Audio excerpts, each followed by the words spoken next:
bisa. Geser ke sana loh, Mbak. Temennya biar bisa. Bu, saya mau praktek mau jadi Bu. Sebentar, ini yang sini foto ke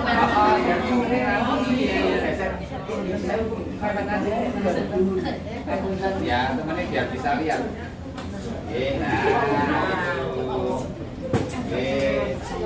Ini udah dari Dieng atau dari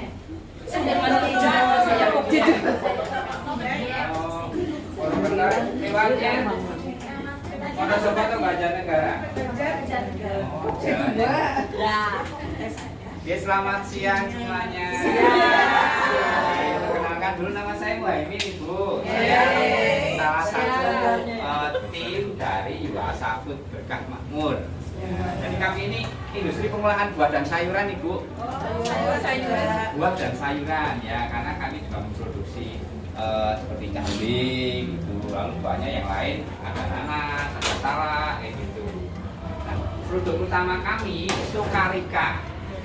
Jadi ini buahnya tadi saya yakin lah ibu-ibu udah lihat di Dieng ya. Ya. Ini masih satu keluarga dengan pepaya. Namanya aja karika papaya itu. Karika papaya gitu, beda spesies gitu. Itu pon, Iya. Ini stunting, ini gizi khusus. Pohon karika itu cenderung bercabang. Kalau pohon paya kan kalau dipotong mati, kalau ini dipotong dia tambah cabangnya ibu itu. Lalu untuk penanamannya ini cukup pakai stek ibu. Kalau karika potong, tancapke hidup gitu, seperti singkong kayak gitu. Lalu kalau untuk dalamnya itu kalau pepaya enggak ada selaputnya, tapi kalau karika ada selaputnya. Ada selaputnya kayak gini. Selaputnya. Perbedaan karika. Kalau asalnya, kalau dari para ahli mengatakan asalnya itu dari Amerika Latin. Ada ahli yang mengatakan kalau asli dari Wonosobo. Cuman kalau dari literatur itu banyak yang mengatakan Amerika Latin. Jadi aslinya itu dibawa dari Peru itu. Peru ya. Asal usulnya. Cuman kalau di sana di habitat aslinya itu baunya enggak menyengat seperti ini. Jadi kalau ini kelebihannya karika itu aromanya kuat kayak gitu, khas kayak gitu. Kayak mangga, kayak weli, kayak nanas kayak itu baunya kayak gitu campur-campur. Nah, makanya kita prosesnya itu buatnya manisan karika. Karena kalau dari aromanya begitu ditambah dengan gula, itu aromanya tambah keluar itu. Kalau dibuat kering nih misalnya keripik karika malah hilang aromanya. Padahal itu salah satu kelebihan karika itu dari aromanya. Makanya kita produksinya ya buat manisan rasa karika. Ya. Ada pertanyaan jauh ini? Sebelum jadi manisan rasanya gimana? Boleh dicoba. Boleh dicoba. Ini boleh dicoba. Ya. Kalau orang lokal, orang lokal ibu, orang lokal itu makannya cuma selaputnya aja ibu. Bukan dagingnya, karena kalau dagingnya itu nanti jadi seksi bibirnya. Karena gatel ibu, gitu. Ini banyak getahnya. Makanya ini warnanya kayak gini ibu. Ini bukan kotoran, ini getah ibu. Tapi dicuci-cuci gitu biar getahnya hilang ibu, biar berkurang. Nah kayak gini, kalau mau nyoba boleh, nggak apa-apa. Kalau orang lokal, kalau kita makan ininya enggak gatel. Yang gatel itu dagingnya. Saya kenal. Jontor. Cenderung asem nih, Bapak. Oke. Dominan asem, manisnya sedikit. Seperti markisa ya. Seperti markisa, ya. Berarti dia kandungan vitamin C-nya juga banyak. Tinggi, Bu. Oke, antioksidannya banyak kayak Tapi gitu. bijinya malah dibuang ya, selaputnya maksudnya kalau itu dibuang ya. Jadi kalau bijinya itu kita buang karena kita belum ada sumber daya untuk mengolah ke situ kayak gitu. Nah, Kalau dari beberapa penelitian nih, kita punya rekan-rekan di Universitas UGM kayak gitu, ada yang ngambil bijinya gitu. Sebenarnya bisa dimanfaatkan untuk bahan kosmetik. Gitu. Cuman kita sumber dayanya belum sampai situ, karena butuh sumber daya banyak sekali gitu. Tapi bisa berarti bisa kerjasama dong dengan Bisa Ibu, udah dilakukan. Kerjasama selama ini baru pengembangan produk Oh aja. gitu. Kalau untuk Risetnya produksi ya risetnya. Nah. Kalau produksi kita belum bisa, belum mampu lah Ibu gitu. Kalau nanam seksinya nggak bisa ya? Bisa Ibu. Jadi kan ambil bijinya, nanam di Batu Raden, bisa. Cuman kalau misalnya di mana itu di daerah lain, jadi gini, kalau karika ini itu tumbuh dan berbuahnya hanya di Dieng atau Wonosobo atas. Kalau Wonosobo bagian bawah seperti sini Bu, itu bisa tumbuh tapi tidak bisa berbuah. Kalaupun bisa berbuah, nanti jadinya pepaya. Pepaya yang gedenya segini-gini bulat-bulat itu loh. Ini kalau di sini namanya pepaya bubur kayak gitu karena. Oh, ya, kayak bubur ya. Pepaya mangkok dong. Ya. Dimasak apa gimana? Biar Nah. manis itu biar. Kalau biar manis, nah kita masak itu kita tambahin gula. Ada penambahan gula. Ya. Nah, prosesnya Ibu. Jadi cara pembuatannya itu karika awal itu yang kita beli dari petani itu nanti disortir dulu Bu. Ada grade 1, grade 2, grade 3 kayak gitu. Nanti yang grade-nya bagus untuk proses kita kirim ke sini. Nah, ini di sini ditimbang, dicuci, setelah itu dikupas. Kupasnya masih manual, masih pakai pisau kayak gitu Ibu di luar, gitu. Karena kita pernah uji coba beberapa kali pakai mesin tidak bisa. Ya sebenarnya bisa, cuman karena gelombang kayak gini Ibu ya.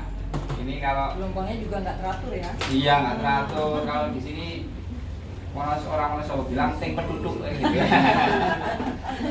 Karena kayak gini duduk kayak gini loh. Jadi kalau masuk mesin bulas kayak gitu Ibu jadinya kotak atau bulat itu habis dagingnya. Makanya kita pertahankan pakai manual. Setelah kita kupas, nanti kita cuci dulu. Setelah dicuci, dibelah jadi dua. Kenapa dibelah jadi dua? Itu mendapatkan ukuran yang pas nanti untuk dimasukkan ke wadah. Lalu juga untuk ngambil bijinya. Setelah dibelah jadi dua, nanti dipisah antara daging dan bijinya. Biji itu maksudnya biji dan selaputnya. Ya. Lalu biji dan selaputnya ini nanti kita ekstrak. Diperes-peres kayak gitu Ibu, seperti kita bikin santan kayak gitu, cuman pakai mesin. Gitu ya. Selaputnya ini diekstrak ya. Setelah diekstrak, nanti dipanaskan sampai mendidih, kita tambah gula. Setelah kita tambah gula, itu jadi larutan pengisinya. Karena produk kita kan ada dagingnya nih, ada cairannya kayak gitu. Itu jadi larutan pengisinya. Kalau untuk dagingnya, setelah kita belajar dua, kita potong kecil, lalu masuk ke ruang produksi. Ke ruang produksi sebelah sana. Ya, ada pertanyaan Ibu? Sejauh ini nggak ada? Kita lanjut ke dalam ya. Hati-hati lewat samping karena situ basah ya. Ini proses pemakannya Saya gitu. Bu, tapi sebenarnya ada ruang pemanasan awal. Jadi daging tadi yang sudah dicuci nanti kita rebus sebentar. Ya, cuma sebentar, cuma 3 menit aja. Setelah direbus, nanti masuk ke sini, nanti dilakukan pewadahan, penimbangan, lalu ditambahi larutan gula tadi. Setelah itu kita tutup. Kita mesinnya pakai kapsiler, seperti yang di pinggir jalan itu Ibu, kapsiler yang untuk minuman-minuman coklat kayak gitu kan, susu kayak gitu kan. Cuman kita modifikasi, ya kita modifikasi untuk keperluan. Dan rebusan yang dagingnya cuma 3 menit Ibu. Pakai air gula apa enggak? Enggak, pakai air biasa aja. Kita Direbus nggak dikukus? enggak, kita rebus ya pakai air. Satu kali aja ya? 1 kali aja. Airnya dibuang, air rebusan tadi. Kita buang. Kalau ini yang gula itu Kalau pakai pakainya Pakainya, larutannya pakai larutannya nggak dibiji kalau tanpa lagi. isi itu ya. Iya. Oke. Ada pertanyaan? Selain gula ada lagi Pak. Kita tambahin asam sitrat. Asam sitrat. Asam sitrat. Oh, Karena kecut-kecut gitu. kecil-kecil. Oke. Perbandingannya berapa Pak? Untuk yang apa? Yang asam sitrat itu sama Gulanya. gulanya. Gulanya kita pakainya 25%. 25%. Asam sitratnya Kalau gula, ibu sedikit info ya. Sebenarnya kita produknya itu ada beberapa. Ya, ada produk yang tidak gula, ada yang reguler, ada yang tinggi gula. Jadi sebenarnya kadar gula itu kalau dengan mau bikin sesuatu di rumah itu disesuaikan dengan konsumennya. Kita dulu menyesuaikan dengan konsumen yang biasa belanja ke sini kita kasih lebaran kayak gitu, kita icip-icip kayak gitu kan. Oh ini kurang manis enggak, kemanisan apa tidak kayak gitu. Nah itu jadi acuan kita untuk buat seberapa manisnya produk kita. berarti sekarang itu nggak ada pengelompokan itu yang sugarless, terus yang manis, yang enggak ya? Kita ada 3 ibu. Kalau yang iya kita ada pengelompokan depan gitu. bedainnya gimana tuh Pak? Misalkan beli gitu. Yang tadi. Misalkan nanya. Kalau yang reguler itu kita kemasannya itu yang apa itu yang mangkok, yang agak besar. Kalau yang kecil-kecil itu gulanya rendah. Yang kecil segini. Oh, yang kecil. Yang kecil. Kalau yang tanggung dan yang besar itu reguler. Itu. Kalau botol kaca itu pakai gula agak tinggi. Yang gede ya. Cuman itu gula tinggi pun produk premium malahan itu. Itu karena kalau bedanya botol kaca sama yang kemasan plastik, kalau botol kaca enggak kita rebus dulu Bu. Jadi dagingnya tadi kita enggak rebus, segeran kayak itu kita masukkan. Gitu. Jadi dia rasanya, aromanya gitu lebih original. Awetannya berapa lama ya Pak? Tahan lama dari produksi sampai aman dikonsumsi itu berapa? Kalau untuk kemasan plastik 1 tahun Ibu. Sampai 1 tahun. Kalau kemasan kaca 1,5 tahun. Itu pokoknya cuma benda aja ya? Iya. Jadi proses pengawetan itu ada beberapa macam Bapak Ibu. Oke. Saya kasih contoh proses pengawetan dengan penggaraman. Contohnya ikan asin ya. Oke. Pengawetan dengan gula, contohnya SKN. Susu kental manis. Pengawetan dengan asam, contohnya acar itu. Gitu, nggih. Lalu pengawetan dengan suhu tinggi, contohnya UHT. Pernah dengar? UHT ya, Susu susu. UHT. ultra. High temperature kebanyakannya. Lalu ada lagi pengawetan dengan pasteurisasi, contohnya susu segar. Susu segar yang tapi lalu di plastik biasanya kayak gitu, tiap pagi gitu kayak gitu. Lalu ada dengan pengasaman tadi ya.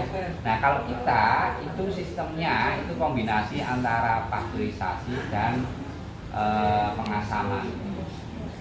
Oke, jadi asam sitrat yang ditambahkan tadi itu untuk pengawet. Kalau ini asam sitratnya berapa persen Pak? Tadi bulannya 25%. Ya. Kalau asam sitratnya? Kalau asam sitratnya, bentar saya hitung Ibu ya. 0,01%. 0,01%. Sedikit sekali Bu. Saya Pak itu kalau produksi ini memang keawetannya sedikit ya, 1 tahun atau 1,5 tahun ya Pak. Berarti nggak sama produk-produk lain ya? Produk yang lain yang mana Ibu? Maksudnya perusahaan ini kan banyak. Ya. Di sini gitu. Iya. Lain gitu ya. Eh, Keawetannya gitu nggak sama gitu. Kalau awetan, nah ini kita bicara soal awetan dulu. Keawetan itu dipengaruhi banyak faktor Ibu. Gitu. Kalau perusahaan saya tidak tahu kondisinya gimana gitu. Ya, saya nggak tahu kondisinya gimana kalau perusahaan lain. Cuman kalau dari proses, kalau ibu mau produksi sesuatu biar awet, yang pertama kita kendalikan adalah mikrobanya dulu. Gimana caranya mikroba itu nggak tumbuh di situ? Gitu. Jamur misalnya, virus misalnya, bakteri misalnya kayak gitu, biar nggak tumbuh di situ. Sebelum, waktu, dan sesudah proses itu biar nggak tumbuh. Gitu. Nah, dalam proses ini itu ada beberapa item yang harus kita perhatikan. Yang paling penting itu adalah sanitasi dan higienis. Higienitas kebersihan gitu. Nah, pabrik kami itu sudah menerapkan itu. Saya kasih contoh nih, misalnya adalah peralatan itu harus stainless, paling enggak plastik, nggak boleh ada yang kayu kayak gitu. Karena kayu nanti bisa jamur, ada kotoran susah dicuci kayak gitu. Lalu kita di pintu-pintu ada kertas plastik kayak gitu, itu ada fungsinya itu. Kayak gitu. Tadi basah itu adalah tempat untuk cuci alas kaki. Oh, berarti saya harusnya masuk situ ya? Enggak apa-apa, karena tamu nanti kalau ini setelah ini langsung dibersihkan. Oh, iya, Gitu. iya, iya. Kita ada tamu nanti langsung bersihkan, nanti masuk bersihkan lagi kayak gitu. Jadi karyawan masuk celup kaki gitu.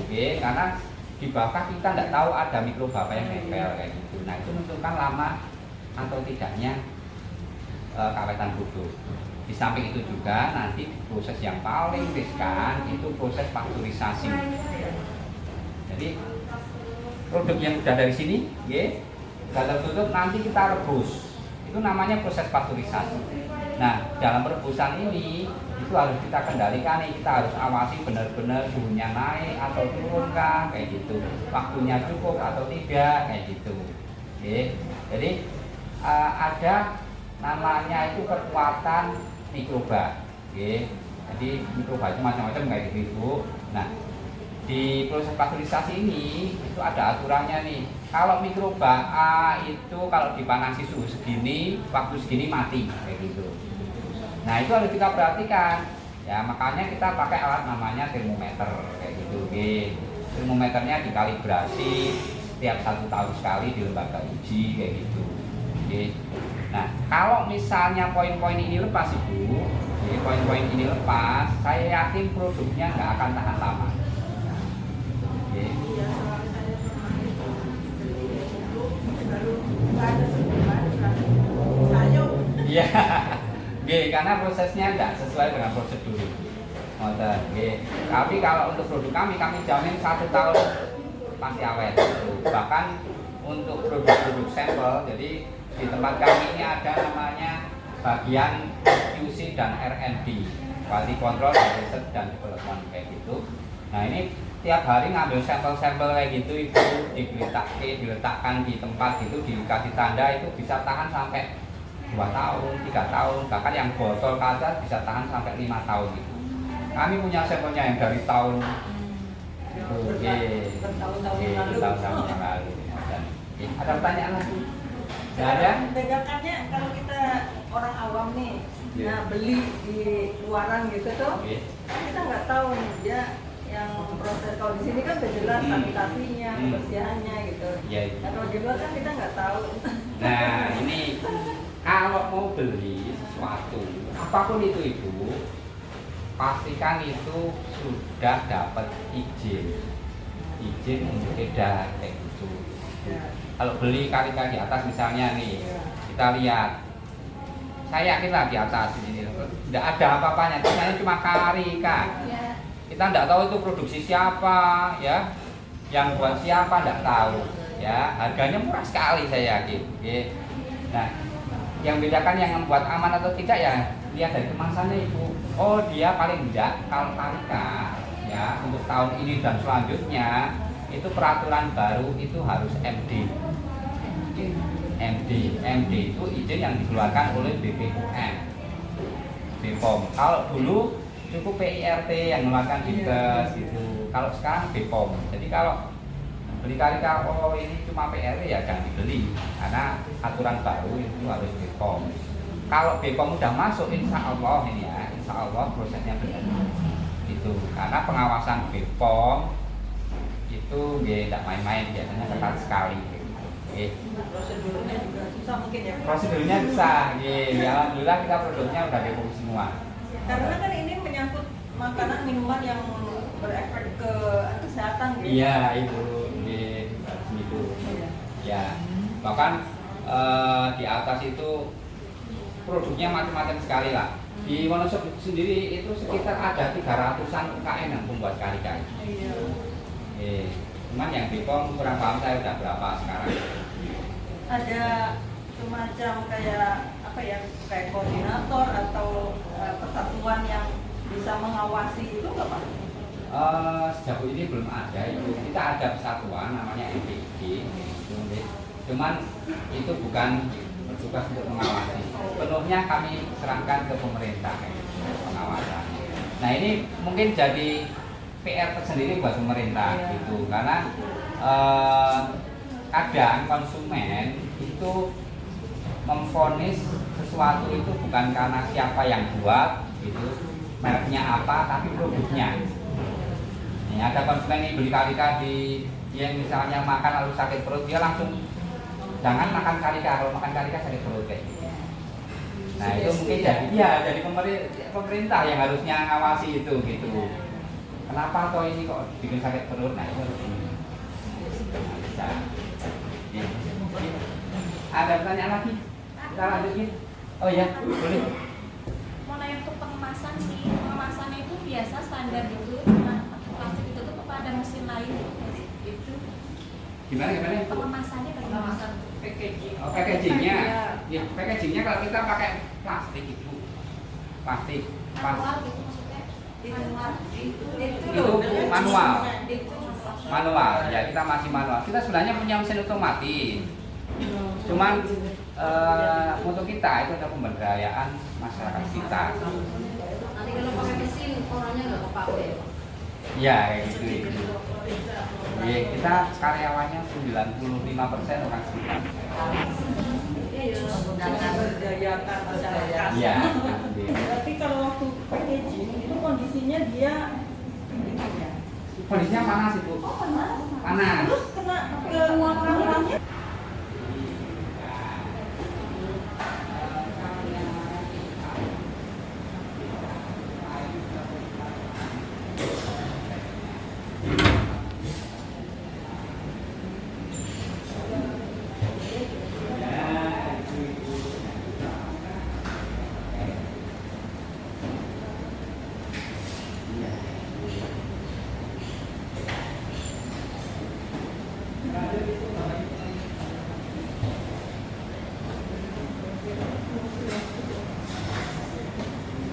Ini pasteurisasinya Bapak Ibu sederhana sekali. Ya, itu mau direbus. Itu udah dalam kondisi di-pack ya. Di-pack ya. Udah di-pack baru kita rebus Ibu. Oke. Karena kalau ini namanya proses pasteurisasi, kalau belum di-pack nanti keluar kena mikroba lagi. Itu, nggih. Suhunya sampai berapa Pak? Suhunya sampai 80 Ibu. 80 derajat ya. 80-30 menit sebentar aja. Oke. Cuman harus dipastikan suhu dan waktunya tercapai. Iya. Ada alat itu nyetain Ada. Oh, Kita ada. pakai termometer stick. Oh iya. Pakai termometer stick. Nah itu termometernya yang ada cantolannya. Sini Bu. Ini pakai gas apa ya Pak? Iya pakai gas Ibu. Iya. Makanya ini agak bau gas. Nah ini termometernya. Oh Ini Yang nggih. biasa buat kalau bikin kue. Ya ini setiap tahun kita kalibrasi. Oke, dikalibrasinya bisa di Subwevindo misalnya atau di lembaga uji yang lain lah, misalnya BPI kayak gitu, Sarasvanti kayak gitu bisa. Oke, Ibu. Nanti setelah kita pasteurisasi, nanti ditiriskan dulu selama 1 malam. Karena itu kan pasteurisasinya pakai air Ibu, jadi basah gitu. Kita dinginkan dulu lalu kita tiriskan selama 1 malam. Setelah ditiriskan nanti kita tata atau di stuffing. Kebetulan tidak ada produk di stuffing. Jadi ditata karikanya seperti itu Bu, ditata nanti di palet kayak gitu. belum dikemas, ditata dulu. Setelah itu kita diamkan dulu selama 1 minggu. Lama ya Pak? Nggak bisa Lama langsung ya. dikonsumsi ya. Bukan langsung dikonsumsi, kita diamkan selama. Dingin gitu, cuman nggak langsung dingin kok. Sebelum masak. Iya, kita diamkan dulu. Itu ada fungsinya ibu, kita diamkan. Jadi pendiaman tadi itu nanti itu untuk mengetahui apakah proses kita yang di dalam berhasil atau enggak. Itu. Kalau enggak berhasil nanti produknya rusak kelihatan. Contohnya Kalau rusak nih ibu, biasanya kalau rusak cembung dia. Kayak oh gitu. iya, lembung ya. Lembung kayak gitu. Ini produk kita. Kayak bergas. Atau cekung. Oh. Atau bocor ibu. Jadi dalam 1 minggu nih, oh ini rusak kelihatan ibu. Kalau nanti bisa juga berubah warna. Ini ada warna putihnya di dalam kayak gitu. Lama-lama jadi hijau, lama-lama jadi hitam. Tuh, nah itu kita sortir ibu. Kalau misalnya yang rusak sedikit, kalau rusaknya banyak, nah ini berarti ada proses yang major gitu. Alhamdulillah kita tidak pernah kayak gitu sih. Nah itu biasanya kalau itu prosedurnya kita holding dulu atau kita reject semua. Tergantung masalahnya apa.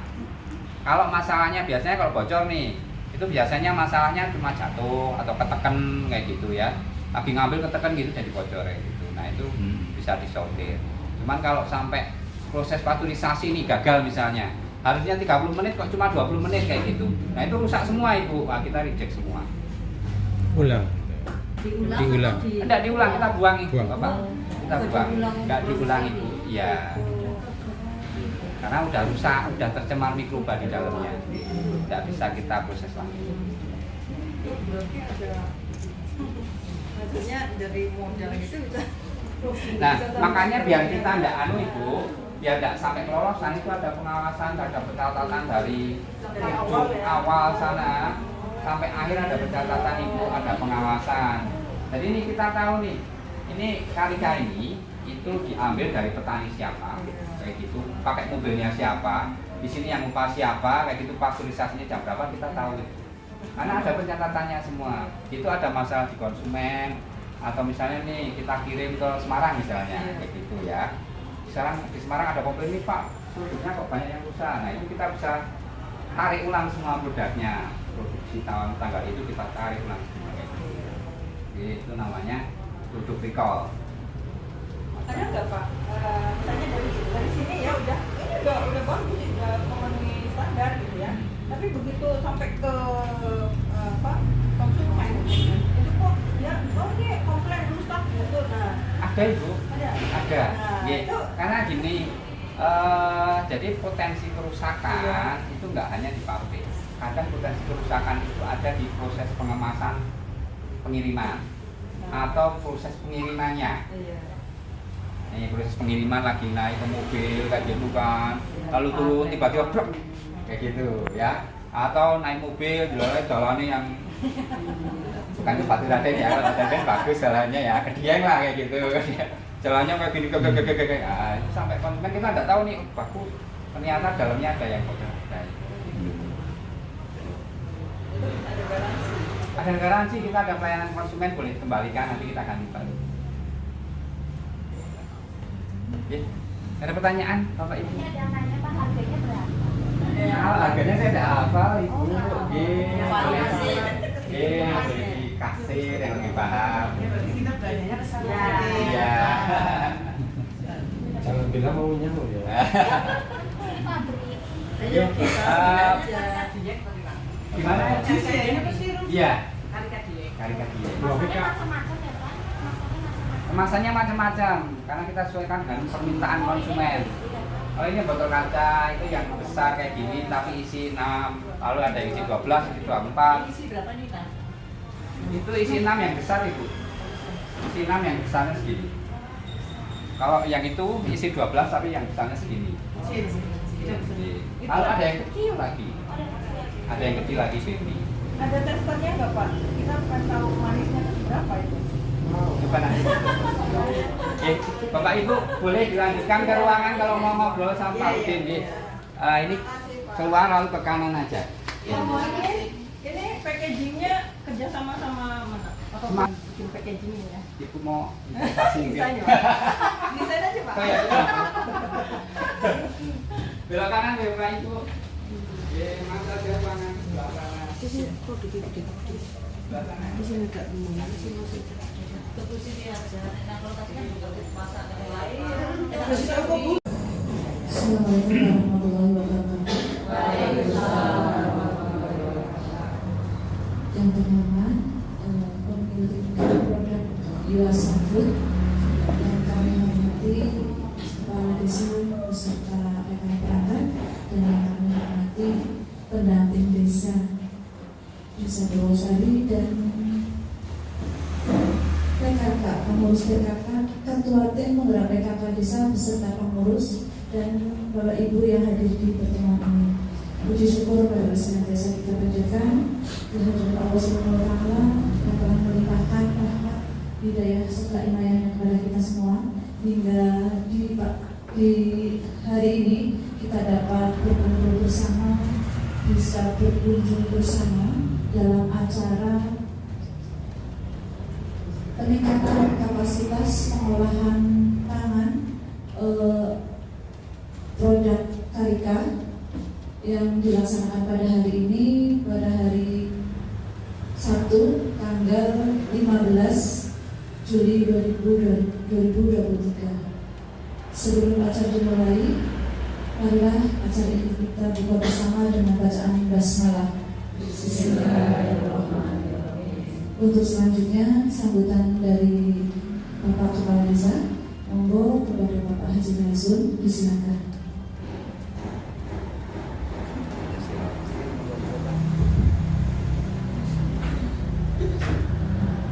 Assalamualaikum warahmatullahi wabarakatuh. Bismillahirrahmanirrahim. Alhamdulillahirrahmanirrahim. Wa bihi nasta'in ala umuri dunya wad din. Wassalatu wassalamu ala asrofil anbiya'i wal mursalin wa ala alihi wa sahbihi ajmain. Yang terhormat pimpinan CV USA Food Berkah Mahmud Wonosobo beserta krunya dan beserta anggotanya, juga yang kami hormati pendamping desa Mas Iman dan Mas Nito, yang menghormati Ketua PKK Desa Purwosari beserta anggotanya. Ini terdiri dari beberapa pojok dan kami hormati teman-teman perangkat. Mari kita bersama-sama mengucap rasa syukur kita kehadirat Allah Subhanahu wa Ta'ala atas limpahan dan rahmat hingga pada sore hari ini atau siang hari ini menjelang sore kita masih diberi kekuatan, keselamatan, kesehatan sampai akhirnya kita bisa bersama-sama memenuhi kunjungan ke CV USA Food Berkah Mahmud. Salawat dan salam semoga Allah curahkan kepada junjungan kita Nabi Muhammad sallallahu alaihi wasallam, di mana kita sudah betul-betul dientaskan dari kegelapan ke suasana yang alam terang benderang. Bapak Ibu yang kami hormati, izinkanlah kami sedikit memberi sepatah atau dua patah kata yang berkaitan dengan kunjungan PKK dari Purwosari ini, Pak Uhid. Pertama, kami beserta rombongannya dan jajarannya mengucapkan mohon maaf barangkali dari rombongan kami dari Purwosari, Baturaden, Kabupaten Banyumas, mungkin ini tidak mungkin lagi, barangkali ini mengganggu dan barangkali juga istilahnya tidak mengenakan. Mungkin perilaku atau kata-kata yang berkaitan dengan tanya atau jawab pertanyaan yang kurang pas, sekali lagi kami beserta rombongannya mohon maaf yang sebesar-besarnya. Yang kedua, kami beserta rombongannya mengucapkan banyak terima kasih atas diterimanya kami, rombongan kami di CV Dua Safut Berkah Makmur Wonosobo. Ini adalah kesempatan yang baik. Kayaknya ini kesempatan yang sangat-sangat baik. Mari kita bersama-sama, terutama dari anggota kita, rombongan kita, agar kita cermati atau tanyakan segala sesuatu proses pembuatan karika yang ada di Wonosobo ini. Maka dari itu kami sebagai yang dituakan, monggo lah digali, monggo dicari, mudah-mudahan bisa bermanfaat untuk kita ke depannya. Itu yang penting. Syukur bagai ya bisa meniru lah. Ya kalau nggak bisa meniru ya demi untuk pengalaman, mungkin bisa jadi kecil-kecilan bahwa industri bisa ya. Nah, itu. Ini sudah ada gambaran bahwa monggo mungkin ada penjelasan lagi atau paparan lagi dari Pak Udin dengan adanya pembuatan atau produksi karika di Wonosobo ini bisa diambil caranya, diambil tekniknya, diambil manfaatnya agar kita mudah-mudahan bisa meniru, bisa melakukan sesuai dengan ya paling tidak ya mirip-mirip lah dengan produk yang sudah eksis. Mungkin sudah berapa tahun ya Pak Udin? Kami 20 tahun lebih Pak. Nah ini kalau sudah 20 tahun lebih, artinya sudah paham sekali, artinya sudah kayaknya ada kekurangan atau kesalahan sedikit pun insya Allah tidak sampai keluar sudah ketahuan. Nah ini yang perlu dipahami.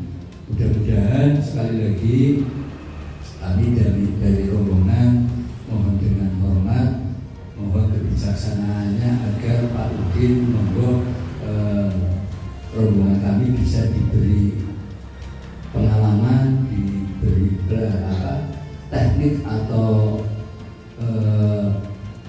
prosedur cara pembuatannya sejauh mana, dari bahan, dari tempat, dari alat atau dari lingkungan itu sendiri.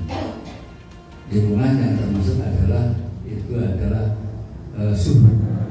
Ini tadi kita ketahui bersama bahwa tetap tidak lepas dari ukuran suhu. Nah, apalagi kerusakan, apalagi cara pengepakannya tadi sudah diterangkan atau sudah dipaparkan. Sekali lagi kami terima kasih banyak Pak Udin. Yang kedua mungkin ada kelanjutnya Pak Udin memberi paparan tambahan lagi, kami persilakan.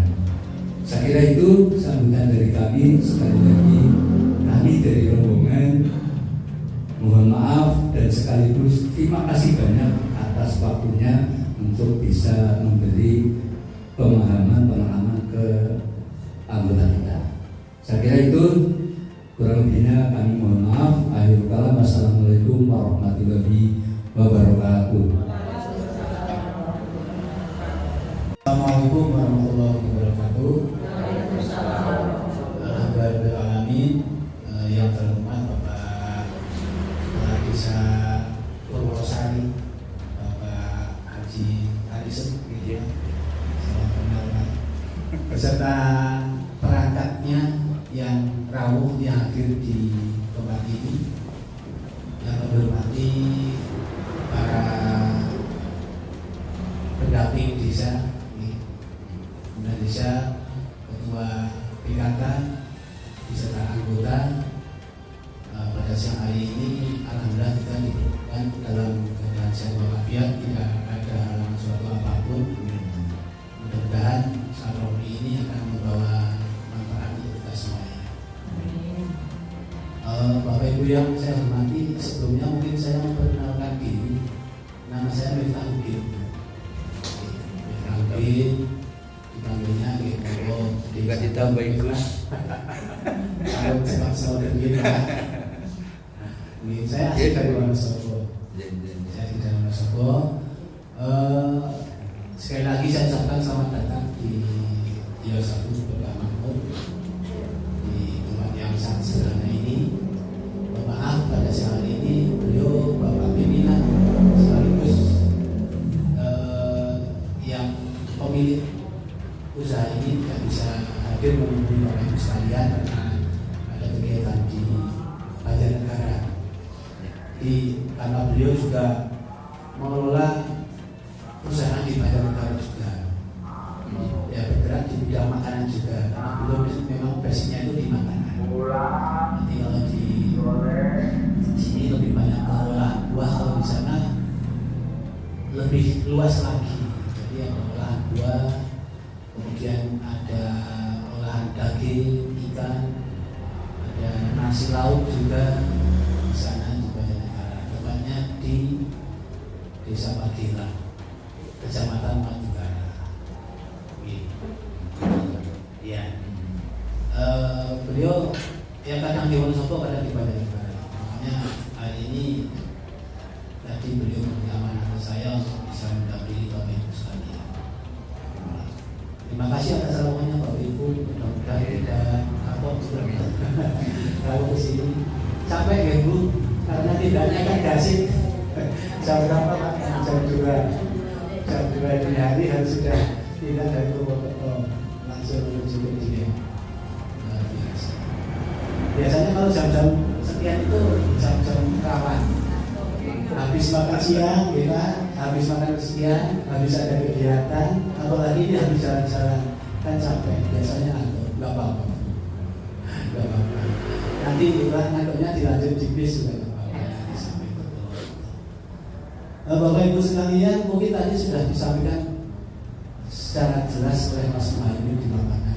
Jadi Bapak Ibu tadi sudah melihat dapur kami. Dapurnya seperti itu Bapak Ibu. Dapurnya seperti itu, sangat sederhana. Ya, sangat sederhana, tapi alhamdulillah sekarang sudah ada 45 orang yang bernaung di sini. Ya, ini sudah cukup lama, dari 2001, 20 tahun lebih ternyata perjalanan kami ini. Oke. Jadi untuk produk olahan kami yang paling utama memang di olahan kaliga. Olahan kaliga ada beberapa produk turunannya, ada manisan basah, kemudian kita ada selai kaliga, ada jus kaliga, terus ada sirup kaliga juga. Itu. Kemudian kita sedang mengembangkan produk-produk olahan yang lain. Jadi sekarang kita sedang menyiapkan untuk sarana produksi produk sterilisasi. Produk sterilisasi itu gampangnya produk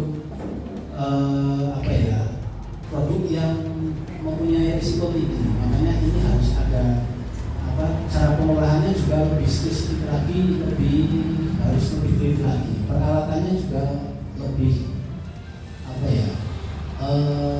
peralatannya harus lebih bagus lagi. Ya, termasuk juga nanti di perizinannya itu juga perizinannya harus langsung ke badan. Nah, yang sedang kita persiapkan adalah untuk produk olahan daging. Jadi kita nanti ada telur matang, jadi olahan telur sterilisasi, kemudian ada nasi lauk juga, ada olahan daging, ikan itu. Nah, kalau di sini itu itu untuk skalanya skala UKM. Jadi mesin peralatan kami masih kecil-kecil, skala industri kecil. Nah, kalau yang di Banjar itu skala industri besar. Di sana alatnya semuanya besar-besar. Makanya kalau ada permintaan dalam jumlah besar, itu prosesnya di Banjarnegara. Kalau untuk yang kecil di sini, ya karena peralatannya di sini peralatan yang kecil. Jadi kalau sterilisasinya. Kayak di bahasa dapur umumnya itu yang kayak presto gitu. Kalau di Banjar di sana prestonya itu kapasitasnya bisa sampai ribuan kaleng. Kalau di sini paling banyak ya 100. Makanya kalau yang kecil kita prosesnya di sini. Karena apa? Karena di sana untuk pemanasnya saja kita pakainya pakai boiler, tidak pakai api di sini, tidak pakai LPG. Kalau di sana kita pakai uap dan boiler. Satu kali kita menyalakan boiler saja kita butuh solar berapa ratus liter. Nah, kalau untuk skala kecil kan itu nanti akan terlalu banyak di biaya. Makanya kalau yang kecil kita prosesnya di sini, kalau untuk skala besar kita di banyak. Itu tadi sudah diceritakan cara produksinya sudah ya Bu. Nah, sangat sederhana Bu, sangat simpel sebenarnya. Dan teknologi itu bisa diterapkan di mana-mana dengan bahan baku yang ada di tempat masing-masing. Ya, nah, di Purwokerto kan mungkin tidak ada kanika ya.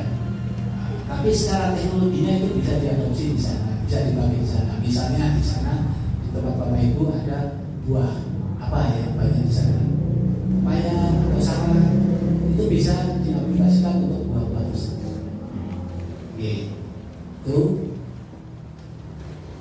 Nah ini sejarah singkatnya ini. Jadi cukup lama kita dari 2001. Awalnya kita fokus di pengolahan karika. Jadi 2001 itu kita melihat potensi karikanya itu sangat luar biasa. Kenapa luar biasa? Karena itu hanya bisa dibudidayakan di beberapa daerah saja. Kalau di Purwokerto mungkin tidak bisa kita. Tapi tidak apa-apa. Misalnya Bapak Ibu penasaran mencoba bahwa bisnisnya di sini dari sini, kemudian di bawah sana ditanam di Purwokerto, dicoba nggak apa-apa. Nggak berubah. Ya, jadi makanya memang seperti itu. Makanya bagi kami itu buah karya itu potensi yang sangat luar biasa. Nah, jadi kami melihat potensi karya yang tidak bisa dimiliki oleh warga lain. Nah, itu yang kami kembangkan. Meskipun pada waktu itu masyarakat Wonosobo sendiri juga belum banyak yang tahu tentang karya. Jadi tahun-tahun awal kita menjalani usaha ini benar-benar harus berjuang keras, berjuang untuk mengenalkan karika. Karena banyak warga Wonosobo yang belum tahu tentang karika itu apa. Nanti ini gandum dieng saja mereka juga masih jarang yang tahu. Jadi begitu kita masuk ke pasar ini, Pak ini ada produk karika. Banyak yang karika itu apa sebenarnya? Nah, itu menjadi tantangan baik lagi untuk bisa mengembangkan. Tapi apalagi di tahun-tahun ini, di tahun-tahun dulu kita mengawal itu kan eranya bukan era seperti sekarang ini. Sekarang eranya kan era digital, semuanya bisa serba cepat. Kita mengenalkan produk saja tidak menggunakan hitungan jam, hitungan detik, menit saja sudah bisa tersebar kemana-mana. Kalau dulu kan kita belum ada boro-boro Android itu, HP biasa jadul saja masih jarang yang punya. Makanya kita harus benar-benar terjun ke lapangan untuk bisa mengenalkan produk ini. Itu benar-benar sangat-sangat berat di awal-awal perjuangan. Kami juga mengawalnya dari nol. Makanya kalau Bapak Ibu yang kagungan usaha sendiri memulai usaha, jangan berkecil hati. Karena semuanya itu memerlukan proses. Ya, semuanya itu butuh perjuangan, butuh proses. Kami juga mengawalnya dari nol. Kami bukan pemodal besar yang mendirikan pabrik gede untuk menjadi sarana produksi modal. Makanya tadi Bapak Ibu begitu melihat ke ruang produksi kan ruangannya kecil, liku-liku, banyak pintu, banyak sekat pintu, kan seperti itu. Mungkin dibayangkan Bapak Ibu, Pak mungkin besar, halamannya luas. Nah, ternyata sampai di sini kok hanya seperti ini.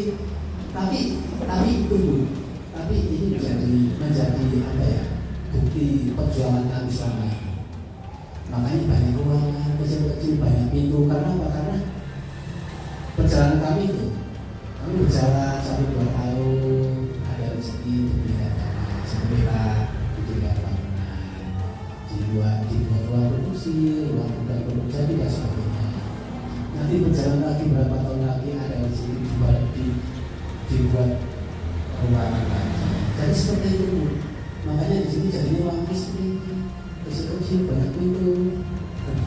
Kayak ruangan itu kita aja ya Bu. Betul-betul banyak sudut-sudut kan seperti itu. Tapi itu adalah menjadi salah satu kebanggaan kami. Ini bukti perjalanan kami selama ini.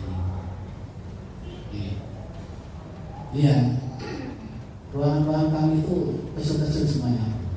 Apalagi sekarang kegiatannya bertambah, Pak. Sarananya tetap. Makanya kan harus ada yang disembunyikan, ada yang dikurangi dan sebagainya. Sekarang di belakang kami sedang menyiapkan untuk ruang pengolahan produk sterilisasi. Oke, ya kondisinya seperti ini. Oke, ini secara singkatnya Bu. Nanti kalau di pengolahan tadi mungkin sudah disampaikan, tapi kalau nanti ada yang perlu diobrolkan di sini, kami beri waktu, silakan Bapak Ibu bisa menyampaikan. Oke. Nah, ini data dari Pak Trisula pemiliknya yang hari ini beliau tidak bisa menemani Bapak Ibu sekalian.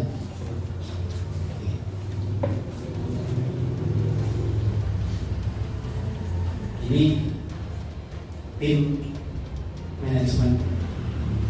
Ini sekarang. Kalau dulu itu semuanya sendiri. Kalau orang mulai usaha itu kan semuanya dikerjakan sendiri kan Bu ya. Ya sebagai pemilik, ya sebagai direktur, ya sebagai bendahara, ya sebagai pemasak, kita juga. Nah, itu semuanya. Ini kita punya tim aja udah di tahun. Ya karena alhamdulillah kami selalu bisa berkembang. Dan sekarang kita sudah punya tim yang solid untuk bisa menjalankan usaha ini. Dari semua divisi sekarang sudah ada. Yang paling atas ini untuk direkturnya, Bapak sekaligus pemiliknya. Yang bawah itu yang Jikota tadi yang menemani Bapak Ibu sekalian ke lapangan, Mas Muhaimin. Dia fokus di kontrol kualitas, quality control, RKND, percobaan apa-apa, ada pengembangan produk dan sebagainya, itu ada dikoordinasi sama Mas Maini. Kemudian sebenarnya saya lebih banyak ke produksi dan eksternal. Kemudian yang di bawahnya lagi itu untuk IT-nya, mereka yang mengurusi tentang pemasaran online, tentang masalah sosial, itu. Kemudian yang sebelahnya ini ibu negara, sekaligus istrinya Bapak pimpinan. Nah, ini visi-misinya. Visi-misi kami itu sebenarnya sangat sederhana. Jadi memanfaatkan potensi lokal menjadi produk global. Jadi pemanfaatan potensi lokal.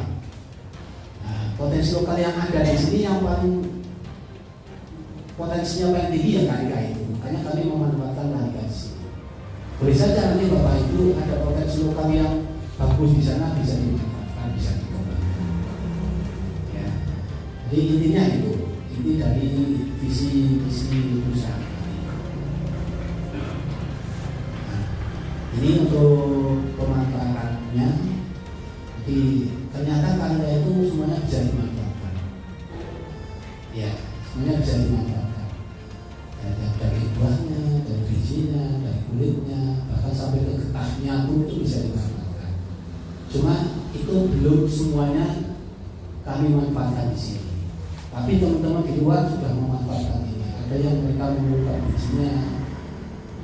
Di sini di tempat kami biji juga kami manfaatkan juga, tapi kami ambil ekstraknya, kami ambil sarinya. Jadi di selaput bijinya kami ambil menjadi bahan di kuah produk Karika, karena aromanya paling gampang adalah di sini. Ada yang memanfaatkan bijinya, jadi biji yang dapat dimanfaatkan di sini diambil lagi keluar oleh teman kami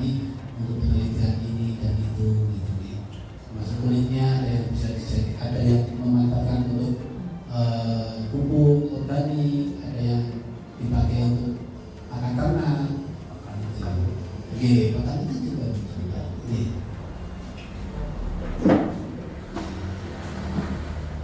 Ini cepetan aja ya biar dulu kau ya. Nah ini, jadi pemanfaatan buat produksi yang lain juga ini ada di sini.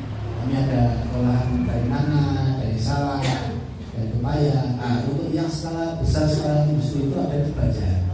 Di sana mengolah nanas, salak menjadi keripik. Ya, jadi ada keripik nanas, keripik nangka, keripik salak itu skala industri di sana.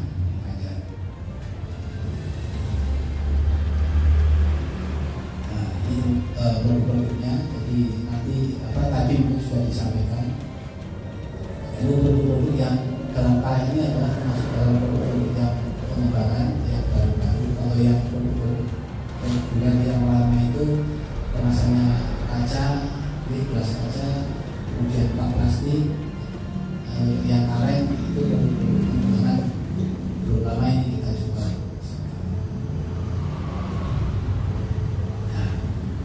Ini untuk sertifikasi. Jadi kalau Bapak Ibu nanti punya produk dan produk itu akan dijual, itu berarti harus ada sertifikasinya, harus ada izinnya. Jadi kuncinya itu kalau produk yang mempunyai umur simpan di atas 7 hari, itu harus mempunyai izin edar. Kalau misalnya roti basah yang umur simpannya misalnya 2 hari itu tidak perlu izin. Tapi kalau produk makanan yang mempunyai umur simpan lebih dari 7 hari itu harus punya izin edar. Izin edarnya kemana? Tergantung produknya. Kalau misalnya produk keripik dan sebagainya itu cukup di dinas kesehatan kabupaten daerah masing-masing. Melalui apa? Nanti melalui OSS. Nanti Bapak Ibu akan tahu kalau misalnya suatu saat Bapak Ibu ikut pelatihan itu ada OSS. Jadi di situ akan dipandu untuk membuat NIB, nomor induk berusaha. Kalau dulu itu ada yang namanya SIUM, PDP, udah pernah saya udah pernah tahu ada SIUM ya. Nah, sekarang itu NIB namanya. Jadi nomor induk berusaha. Di situ nanti ada biodata pemiliknya, kemudian ada jenis usahanya apa, itu ada di situ tercantum di sini. Nah, ini NIB ini menjadi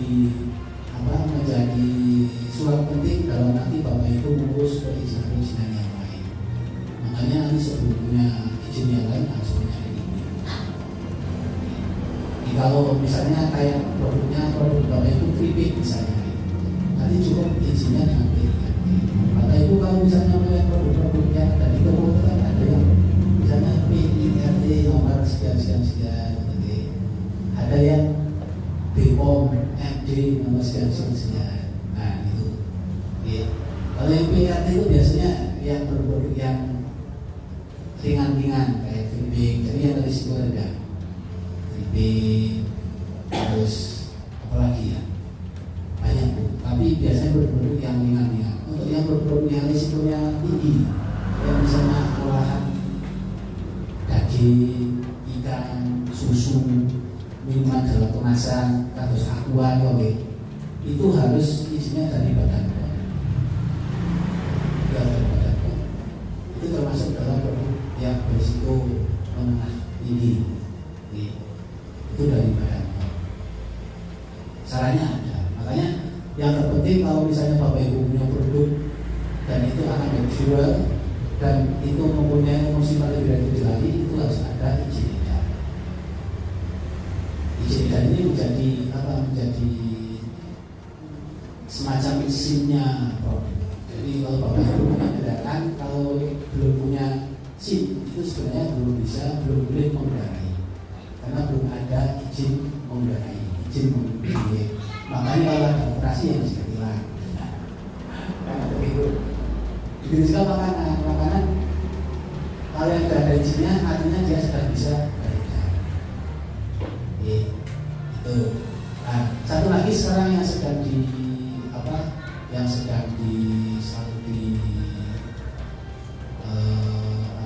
digaungkan oleh pemerintah, khususnya dari Kemenang, itu adalah sertifikasi halal. Jadi di beberapa tahun kemudian ke depan nanti itu semua produk olahan makanan harus sudah sertifikasi halal. Dan itu mudah karena sekarang di masing-masing daerah itu sudah ada halal center.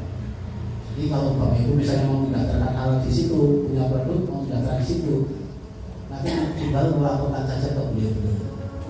Jadi beliau akan menguruskan halalnya. Nanti Bapak Ibu tinggal menyediakan data-datanya saja, biodata pemilik, kemudian produknya apa, cara pengolahannya bagaimana, bahannya bagaimana, apa saja.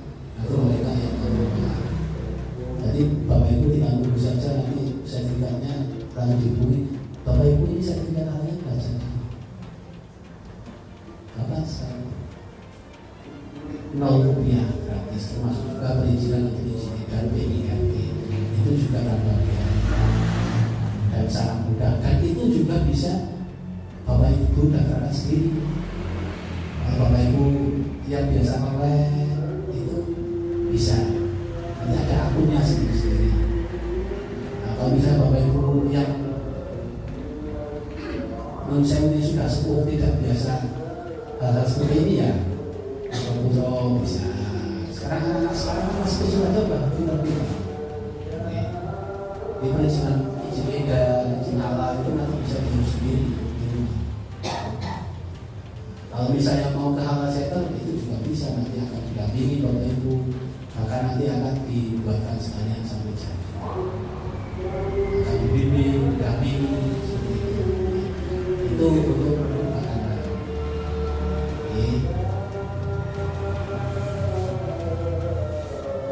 Nah, ini jadi di tempat kami kecuali kegiatan yang produksi itu banyak sekali kegiatan di sini.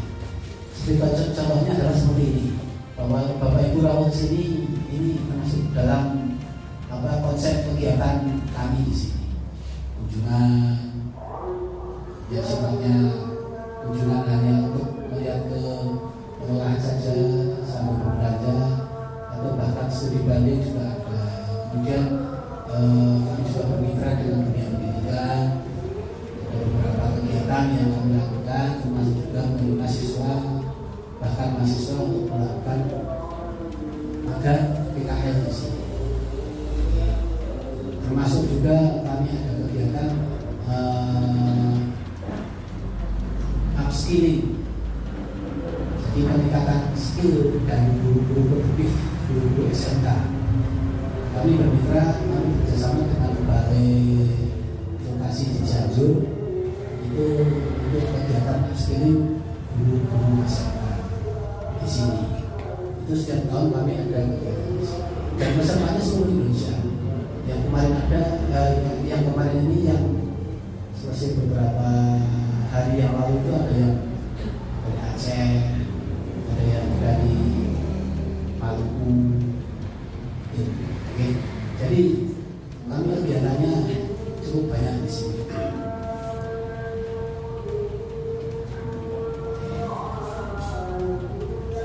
Nah, ini untuk kegiatan produksinya tadi Bapak Ibu sudah melihat langsung sendiri ke lapangan.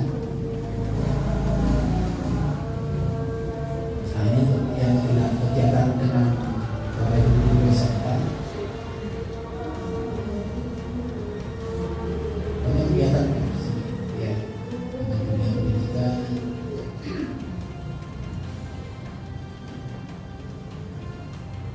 Nah, ini pameran. Pameran ini menjadi salah satu cara untuk kita bisa mempromosikan tentang kita produknya. Jadi kita untuk pameran alhamdulillah sudah dari tingkat lokal, regional, nasional, bahkan beberapa kali kita mengikuti kegiatan pameran di luar negeri.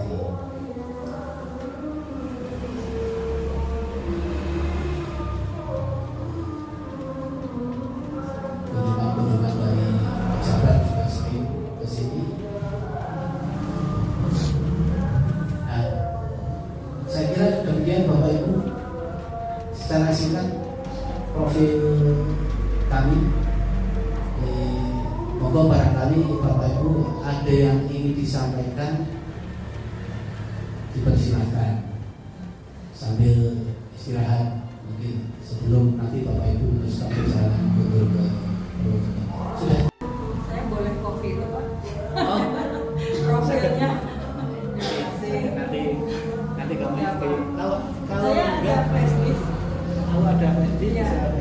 enggak misalnya via WA aja nggak apa-apa, nanti kami kirimkan. Iya Pak. Kemudian yang kedua ini saya lihat di atas ini ada beberapa sepertinya termasuk bisnis baru ya Pak. Oke. Iya. Jadi unit produksi kami itu macam-macam Bapak Ibu. Ini dari awalnya kita mengolah karika, olahan buah. Kami ada juga unit produksi ini mie ombok instan. Jadi salah satu kuliner khas di Wonosobo juga. Ada terus nanti ada satu lagi unit produksi dari jamu.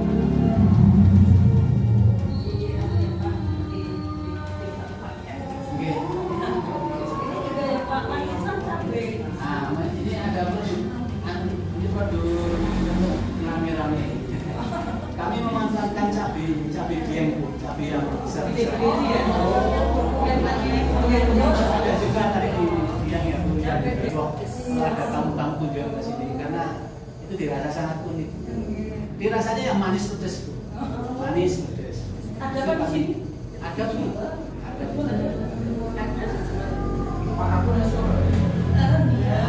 Terus Terus ini bisa Pak Udin. iya Bu. Tadi kan sertifikasi segala macam banyak ya. Kemudian itu saya lihat dia juga ada piagam penghargaan. Iya. Dari mana aja Pak? Ini banyak, agak banyak. Kalau ini dari Bu, dari Balai Besar Penjaminan Pengembangan Mutu Pendidikan Vokasi Cianjur. Jadi kami setiap tahun ada kegiatan upskilling guru SMK di sini. Jadi mereka di sini kegiatannya adalah lebih banyak ke praktek. Jadi tujuannya adalah untuk lebih meningkatkan skillnya terhadap pengolahan. Ya. Teman-teman semua, pada hari ini kami dari PKK Desa Purwosari, Kecamatan Baturaden sedang mengadakan studi tiru atau memantau ke CV Yuan Saput ya, Berkah Makmur, lebih mengedepankan ke pengolahan karika nggih Pak Udin. Iya, produknya karika nggih. Tadi Pak Udin beserta staf juga sudah menjelaskan proses bagaimana pembuatan karika sampai dengan packagingnya. Iya. Kemudian Pak Udin sendiri juga sudah menjelaskan paparan tentang sejarah dan seterusnya. Nah, ini karena ini kegiatannya Pokja 2 dan Pokja 3 PKK Desa Purwosari, sekarang saya minta pendapat bagaimana dari Pokja 2. Gimana Bu Yatin? Untuk Pokja 2 Ya, hasil dari ini banyak sekali ilmu yang didapat dari sini Pak. Jadi kami tahu betul-betul cara pembuatan karika, sebenarnya manfaatnya dari proses awal sampai akhir, dari proses produksi dan sebagainya, dari pembuatan yang di sana tempat yang tadi itu, jadi tahu bahwa di produksi itu benar-benar tempatnya itu harus benar-benar bersih, steril, ya, sanitasinya. Ya. Kalau dilihatnya ya katanya mudah, tapi kalau mungkin kita praktek langsung ya susah. Dan belajar.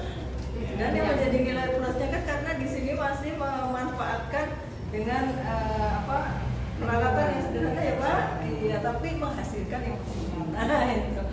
Dari Pokja 3-nya sendiri gimana tadi? Kami sangat berterima kasih sekali. Kami juga mendapat pengalaman baru Pak di sini, bisa melihat langsung cara produksi di sini, cara pembuatan dan semuanya. Dan kami juga insya Allah ingin mencoba praktek Dari jenis yang lain ya, potensi lokalnya Baturaden insya Allah. Biar bermanfaatkan. Iya. Dan juga Iya. Pak ini Bapak di sini bagus. Ini lingkungannya di sini itu yang kerja itu yang di sini loh Pak. Jadi semua yang orang-orang di sini itu bisa. Iya. Iya. Karyakan ya. Jadi konsep kami Iya. pemberdayaan. Iya, pemberdayaan masyarakat. Meskipun itu kecil tapi mereka bisa. Iya. Sangat bermanfaat. Usaha pendapatan ibu-ibunya itu jadi ada.